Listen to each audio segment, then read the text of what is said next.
Alright, this video is actually a video response to somebody that's going through emotional pain um, from a breakup. And I'm going to share my personal experiences in order to help this person get through this struggle, because I could definitely relate. As far as the,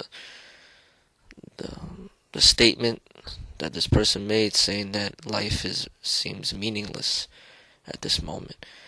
Well, there's truth to that, because without love, then life is pretty meaningless. But your vision on love needs to change. Meaning that love does not necessarily only mean when you're in a relationship, an intimate relationship. Love can be experienced in different ways. Love can very easily turn into compassion. Buddha, for example, was not in an intimate relationship when he became enlightened. He went to seek enlightenment on his own, left his wife and his kid, and went to search for enlightenment. When he became enlightened, his love turned into compassion. So, compassion is a higher state, actually. So Jesus, for example, would be compassionate. So his life would be compassion, and that's a higher form of love. So yes, life is pretty meaningless without love, and life is meaningless without compassion. Compassion is a higher state. So if you could get to the level of compassion, then love, you'll see, is a very minor experience compared to compassion. Now, because you have experienced love, you will see that life is very meaningless without it. People that have never experienced love don't know that the life is meaningless, because they think that the meaning in life is just getting money, sex, and fame. They know nothing about love. But because you have experienced love and the greatness of it, you see that there's something wrong with the average life of people that don't have love. But what you should realize is that you should appreciate that you had that experience. Most people don't ever even have that experience, so they don't even know the distinction. They don't even know the difference. So for them, they don't know what you know. For you, you have come closer to the truth. You've experienced something that not many are able to experience. So you should be thankful about that. So if I compare it to something else, like say somebody that's poor financially, like say they've been living in just very poor life for their whole lives. You got somebody like that, and then you have somebody who is poor and then becomes extremely rich, and they for some reason they end up getting a lot of money, inherited, or they win it in a lottery or whatever. They're poor, and then all of a sudden they're extremely rich, and then they start driving really expensive cars, and they live in huge homes and all this other stuff. But then they end up being poor again for some whatever reason. They at least were able to experience how it's like to be rich, even if it was only for a few months or a few years. They were at least able to experience it. So they are, in a sense, better off because they have experienced both realms. Now, they might be really sad, and some people may commit suicide because they can't handle, going back to how they used to be. But, you see somebody, the other person who lived poor for his whole life, and doesn't even know what it's like to live in luxury. So, what I'm saying is that life is just full of different experiences. And you can't hold on to one experience forever. Life is constantly changing, and you need to learn to appreciate the experiences that you have in life. Because ultimately, that is the beauty of it, to be able to experience different things. You can't really expect for things to just be forever constant. There's always going to be changing. So when you start to see this and you learn to appreciate that, then you won't see this as a horrible thing. You'd see it as, this person has shared herself with me for this amount of time, and I'm thankful for that.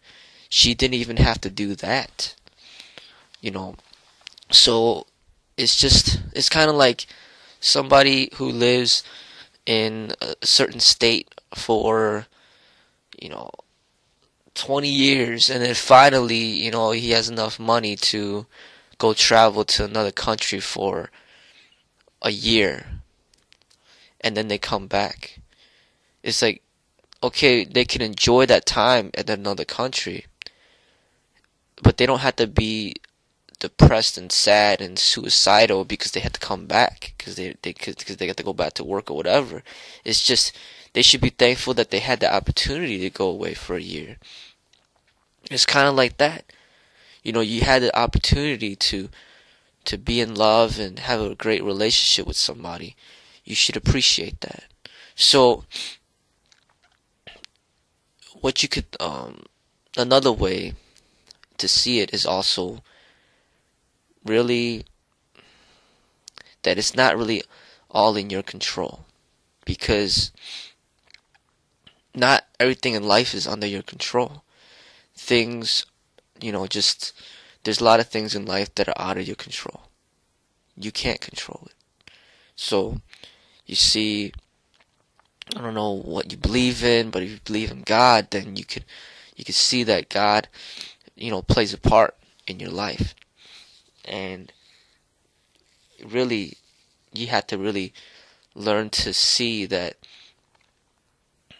not everything can be controlled by you. Some of it is controlled by God, or whatever you believe in destiny or whatever.